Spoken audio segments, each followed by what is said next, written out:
Hey everyone, Harry here to talk about Trump's latest effort and the Department of Justice's response to delay things in the Mar-a-Lago case.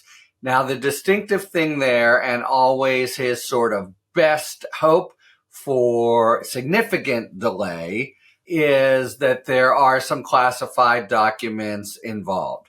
So that's true and unavoidable. On the other hand, unlike cases in which the charges really depend on the content of those documents, here they don't.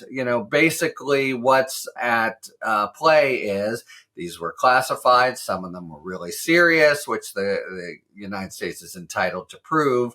He took them, he wasn't authorized to, and the like. So it's really not a case that turns, as some, espionage cases might, on the actual purloined contents of the purloined documents. All right. Nevertheless, because there are some classified documents at issue, a process ensues where the government can say as to some of them, this is pretty sensitive.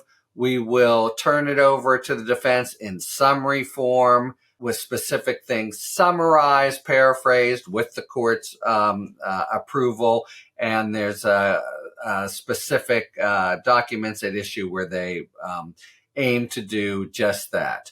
Judge Cannon, friend to Donald Trump, as best we can tell, invited the parties to submit a revised scheduling request in light of this little back and forth. And Trump came out with a request for a 3-month additional delay.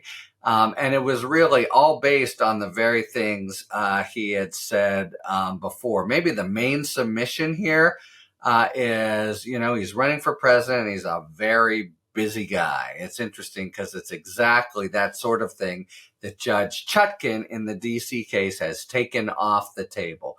But then there were other complaints about supposed delinquents of the government to produce certain discovery. The government has said in response, no, they've got almost everything. Now, the way this sort of works procedurally normally is at this point, the defendants can, and trying to argue, oh, you shouldn't have this in summary fashion. They actually will tell the court why it is important to their defense strategy. And they'll do that with an ex parte, meaning just between the government doesn't see it, between them and the court submission, saying, here's our defense strategy. And here's why, that you shouldn't let the government do this in elliptical or paraphrased fashion. All right. So that's all that's on the table. It's something that is the defendant's rights. But the response of Jack Smith, which was just filed, goes through it and says, look, there's nothing about this process that in any way would justify the 3-month delay, which is sort of, Trump is hoping for basically 6 months total to add on to the ledger that Cannon has set to get him past November 2024. So eating up 3 months in a chunk here. And they say, we're okay with a short delay, but all that's involved here is the litigation back and forth about, whether we can paraphrase some classified information.